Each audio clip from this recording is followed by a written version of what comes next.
Muchas gracias. Bueno, vamos a comenzar en aras del tiempo. Yo soy residente de cuidados intensivos de la Universidad del Rosario.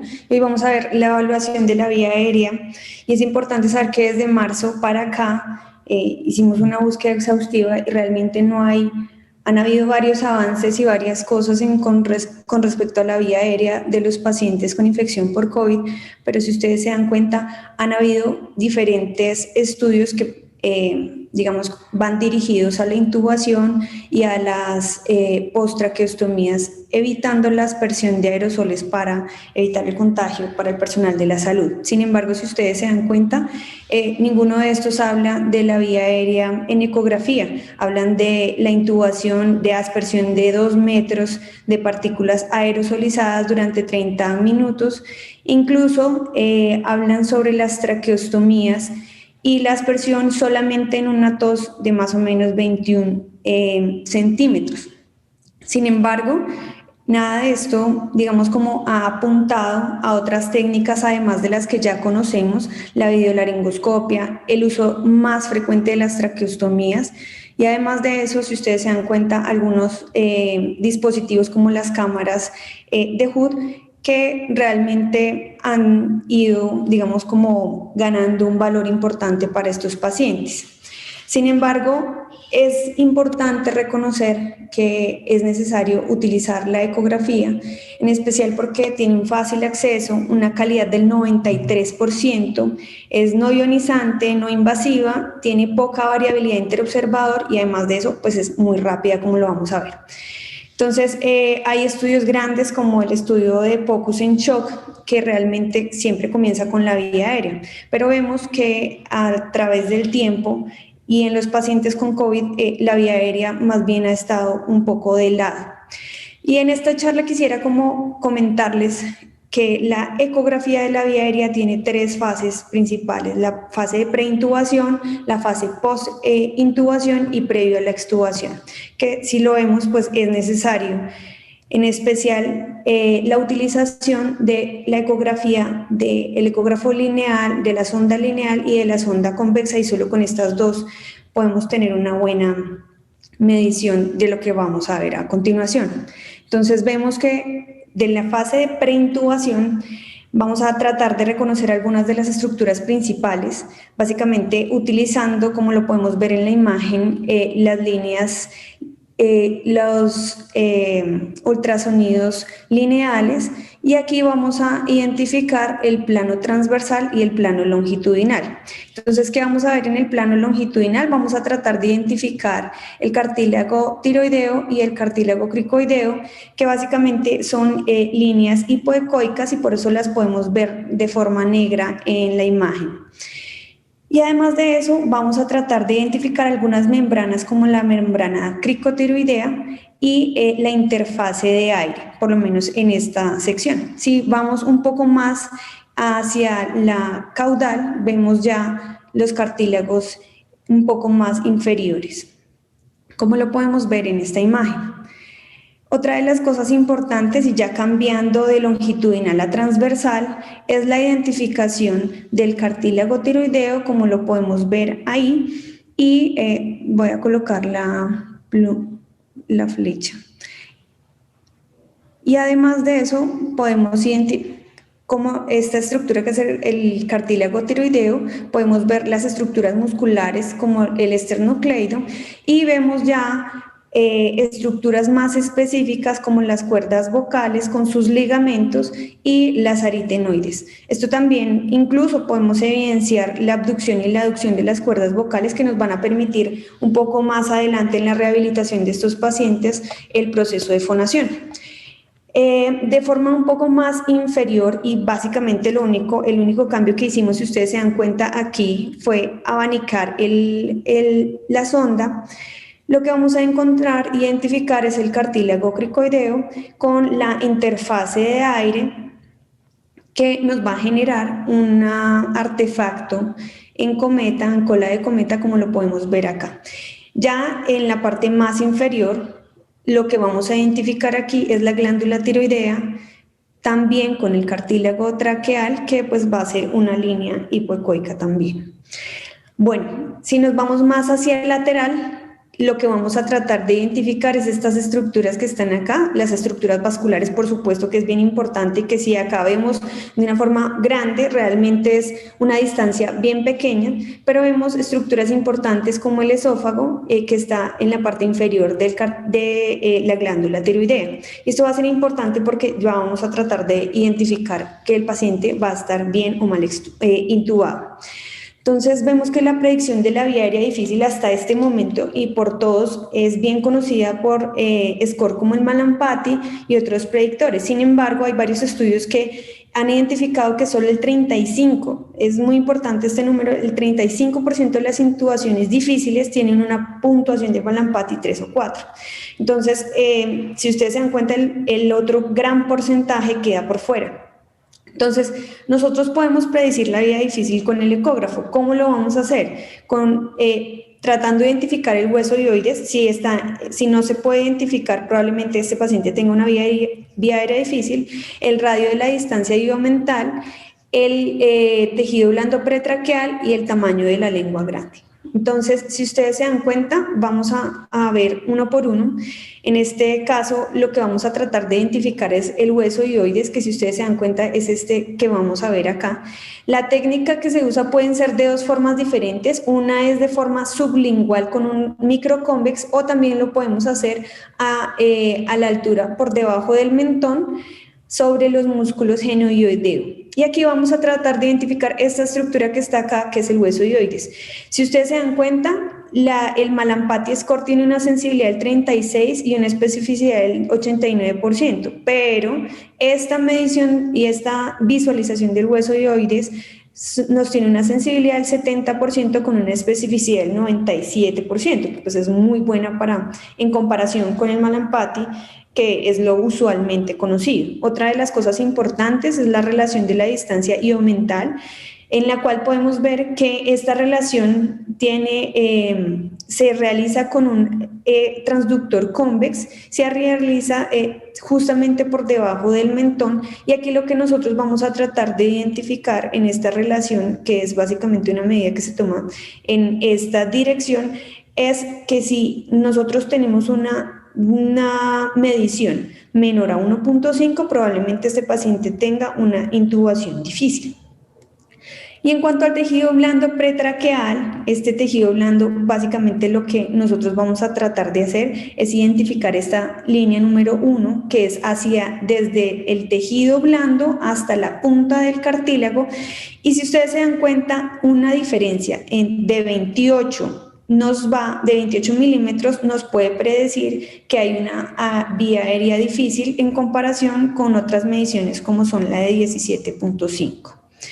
En cuanto a la membrana tiroidea, que esta es otra de las cosas que es bien importante porque nos permite ver la epiglotis. Esto lo hacemos también con un transductor lineal, y con este transductor en un sentido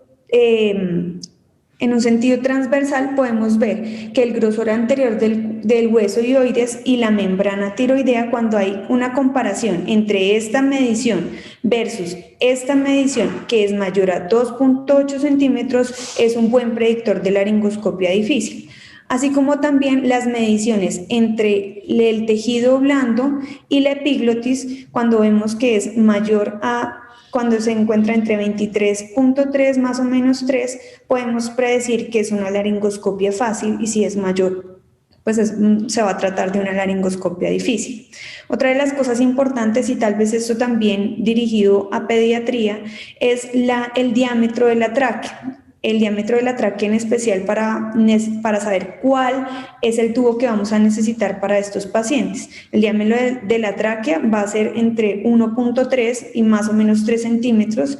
Este es el diámetro normal que nosotros vamos a utilizar como referente, y si vemos que es un poco menor, probablemente este paciente necesite un ajuste en la intubación. Ya el grosor de la lengua y el grosor del paladar, como lo podemos ver en este ejercicio que se hizo con cadáveres, lo que podemos identificar es que del paladar al suelo de la boca, como lo identificamos acá en la línea A, debe haber 4.9 centímetros más o menos 0.5. Si está mayor, probablemente este paciente tenga una dificultad para ingresar el tubo. Y si ustedes se dan cuenta en la vida diaria, ¿cómo podemos hacerlo? Si este paciente tiene una adecuada visualización del cartílago tiroideo, pues no va a pasar nada. Pero si ustedes se dan cuenta, también nos sirve para predecir cómo esta masa, cuál va a ser la adecuada vía aérea que vamos a utilizar para este paciente. Entonces, si ustedes se dan cuenta, miren esta gran masa que aparece aquí en las resonancias y cómo la podríamos evitar y pues definir que el paciente probablemente necesite una vía aérea un poco más inferior. ¿Qué necesitamos? Necesitamos nunca pasarnos más de 5 minutos en la evaluación. El sesgo solamente es de 0.4 milímetros para estas mediciones y es importante tener la curva de experiencia, que básicamente lo que nosotros vamos a necesitar para estos casos es solamente 15 estudios. Si ustedes se dan cuenta, no es mucha curva la que necesitamos. Ahora, si yo les hablo de la postintubación, es un tema fascinante porque hasta este momento la capnografía es el gol estándar para la colocación del tubo. Sin embargo, la disponibilidad de la capnografía lastimosamente no pasa en la gran mayoría de las unidades, y con el advenimiento de la necesidad de más pacientes ventilados, pues esta disponibilidad cada vez es menor. Otra de las cosas es que la capnografía sigue teniendo falsos positivos y negativos y requiere ventilación con presión positiva para nosotros saber si el paciente está bien o mal intubado. Y esto pues va a disminuir el tiempo de oxigenación y va a aumentar el tiempo de broncoaspiración.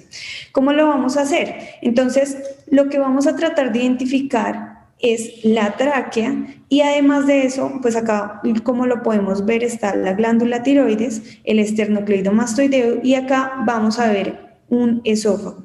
Cuando el esófago está ocupado, nos da un signo de doble vía, como lo podemos ver en nuestra otra imagen. Este signo de doble vía no debería aparecer porque quiere decir que ahí está el tubo presente dentro del esófago. Como lo pueden ver, la tráquea está sola, versus esta imagen en la que podemos ver una adecuada intubación. Entonces, es importante identificar este signo de doble vía, que ya vemos el esófago con un artefacto que corresponde al artefacto del tubo. Hay 4 pasos para nosotros identificar que el paciente está bien o mal intubado. Primero tenemos que identificar la normal y las estructuras normales del cuello, y por último nosotros vamos a ir comenzando de superior a inferior. Incluso hay que revisar ambos lados. La idea es que el ultrasonido se debe deslizar hacia 30 grados hacia el pezón contralateral de ambos lados para tratar de identificar esta estructura, que es la estructura del esófago, y poder identificar, como lo veíamos, el signo de doble vía. Hay diferentes estudios, como el estudio de True, que básicamente nos muestra que esta confirmación del tubo tiene una sensibilidad del 98.9 y una especificidad del 94.1, que pues es una sensibilidad y una especificidad muy buena. Y algo muy importante es que si nosotros nos damos cuenta cuánto tiempo nos podemos gastar, porque pues la capnografía básicamente nos da una medición en tiempo real, pero entonces ¿cuánto tiempo nos puede gastar nosotros confirmar la intubación? Bueno, realmente esto es impresionante, y es que la colocación del tubo solamente nos gastó 9.9 segundos en los pacientes en total, tanto en pacientes que presentaron paro cardiorrespiratorio como en los que tenían una intubación programada. Versus la capnografía, que básicamente después de 5 respiraciones, que es más o menos lo que nosotros utilizamos para saberlo, se demoró entre 20 y 30 segundos. Entonces es muy importante saber que esto es mucho más inmediato que incluso el gol estándar, que es la capnografía. Hay otros estudios que básicamente nos muestran un poco más de tiempo para poder verificarlo, pero una sensibilidad y una especificidad realmente muy buenas, como el 100%. ¿Cuánta experiencia nosotros necesitamos? Realmente esto impresiona aún más porque no solamente se necesita de una charla de 20 minutos y una sesión práctica de 30 minutos para poder establecer algo de curva. Y como lo veíamos, apenas con 15 estudios nosotros podríamos considerar que la persona está capacitada para poder hacer una adecuada valorización de la vía aérea. Hay, a comparación de expertos y residentes que realmente pues no tienen una formación en vía aérea, porque estos eran residentes de primer año, solamente con la capacitación logramos una adecuada sensibilidad con una especificidad del 100% para expertos versus 71% para residentes. Esto lo que quiero mostrar es que tratemos de subirnos de residentes a expertos para poder durar menos de 9.5 segundos en lograr identificar la vía aérea. Todos estos estudios, si ustedes se dan cuenta, lo preocupante es que vemos porcentajes de intubación esofágica del 58% en algunas de las series, y logrando identificar con la ecografía con sensibilidades muy buenas como el 100%. Ahora, con respecto, nosotros ya intubamos el paciente, ya verificamos. Con respecto al posicionamiento del tubo, y en especial en esta pandemia no podemos utilizar cosas como lo que normalmente utilizamos, que viene siendo el uso de algunos dispositivos, y en este contexto pues debemos dejarlos de lado. Entonces, lo que nos queda básicamente es la clínica. Sin embargo, para la ecografía pulmonar también, como lo vimos, es necesario identificar un adecuado deslizamiento. Incluso después de la intubación y de la colocación de dispositivos, también podemos evidenciar, como nos dijo la doctora Diana, algunas complicaciones como el neumotórax o la intubación selectiva. Si nosotros tenemos un pulmón que tiene un adecuado deslizamiento y otro pulmón que no, pues probablemente lo que sea necesario para este paciente sea simplemente colocar o reposicionar adecuadamente el tubo. Como lo podemos ver, un sliding pulmonar nos habla de una adecuada posición y de no complicaciones. Y ya por último, previo a la extubación, ¿qué es lo importante? En estos pacientes, y más los pacientes que duran tanto tiempo ventilados y que han necesitado de diferentes maniobras como las maniobras de prono, probablemente el edema laríngeo sea una de nuestras cosas que más nos preocupan. Si ustedes se dan cuenta, esto es lo que normalmente nosotros deberíamos ver en un microconvex o en un convex.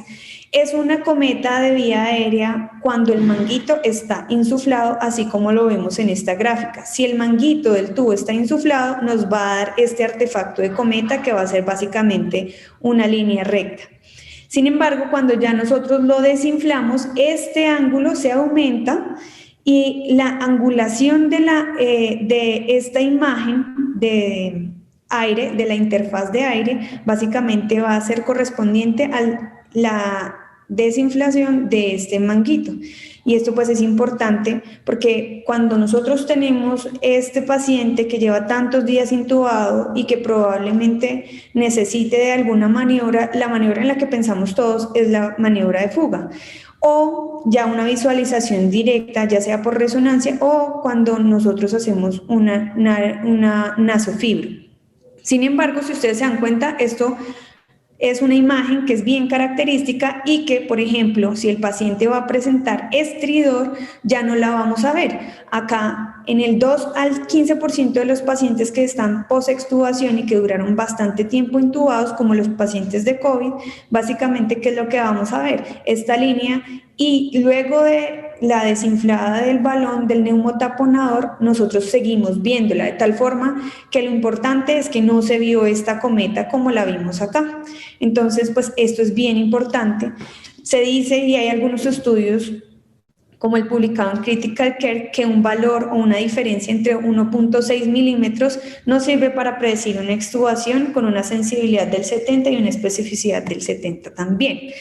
Sin embargo, si ustedes se dan cuenta en esta curva ROC, cuando nosotros hacemos una diferenciación entre esta imagen y la medida o las test de fuga, pues realmente tienen unas muy buenas áreas por debajo de la curva, y lo que nosotros básicamente tratamos de hacer es pues hacer lo menos invasivos posibles y tratar de disminuir las maniobras, como por ejemplo los test de fuga, que pues por supuesto pueden aumentar la aspersión de aerosoles. Otra de las cosas importantes cuando el paciente definitivamente no logra extubarse es el uso de la traqueostomía, que ha aumentado en un 60% luego de la pandemia. Entonces, esto nos sirve para estimar el tamaño de la cánula, nos evita lesiones de la pared traqueal posterior, que es bien importante para algunos pacientes y es una de las complicaciones que tienen, y además de eso nos ayuda a mejorar la tasa de éxito y evitar otras lesiones como las lesiones vasculares. Para esto lo que vamos a tratar de identificar son las membranas intercartilaginosas, que es la cricotiroidea y la cricotraqueal. Esta es básicamente la medida, es un eje longitudinal en el que vamos a tratar de identificar, como les indiqué al inicio, el cartílago tiroideo y el cartílago cricoideo con sus respectivas membranas. Y es importante saber que para lograr esto, entre más caudal encontramos la tráquea, pues más profunda es. Entonces, pues es importante lograr una visualización y hacerlo guiado por ecografía. ¿Cuál es la ventaja que nos puede ver? Es que si nosotros lo hacemos de forma percutánea o incluso utilizando dispositivos como la fibrolaringoscopia, nosotros vemos que hay algunas complicaciones secundarias al mal posicionamiento de estas traqueostomías. La idea es ingresar por toda la línea media, pues si vemos, estas son algunas de las complicaciones que nos pueden generar sangrados. Comparado la ultrasonografía con la fibrobroncoscopia, que es una medición directa y pues ahí lo podemos ver y es el gol estándar, para la traqueostomía percutánea podemos ver que realmente no presenta ninguna dificultad y realmente tampoco aumenta las funciones que se usan para lograr este fin. Y además de eso, si ustedes se dan cuenta, las complicaciones para la ultrasonografía realmente son mínimas y pues obviamente estas siempre serán relacionadas al sangrado, aunque disminuye mucho cuando nosotros lo hacemos por ultrasonografía. A largo plazo y las complicaciones a mediano y largo plazo, si ustedes se dan cuenta, no hay ninguna diferencia con respecto a la traqueostomía percutánea. Entonces, si ustedes se dan cuenta, nosotros necesitamos una adecuada capacitación. No es una capacitación exhaustiva, pero sí es necesario lograr una curva para poder aprender y reconocer las estructuras vasculares normales. Para esto es muy beneficioso para el paciente porque además de que disminuye la aspersión de aerosoles para el personal de la salud, también nos va a dar un beneficio en cuanto al tiempo y a algunas maniobras invasivas. Y es costo efectivo y además de eso, como lo vimos, nos ayuda a predecir una vía aérea difícil, nos ayuda a confirmar adecuadamente la posición del tubo y además de eso nos va a ayudar en otras estrategias como la predicción del estridor, como lo vimos, y además de eso nos ayuda para poder lograr predecir algunas complicaciones y evitarlas, como el uso de la traqueostomía y el acrico. Entonces nos va a ayudar a prevenir, mejora y pronostica. Muchísimas gracias.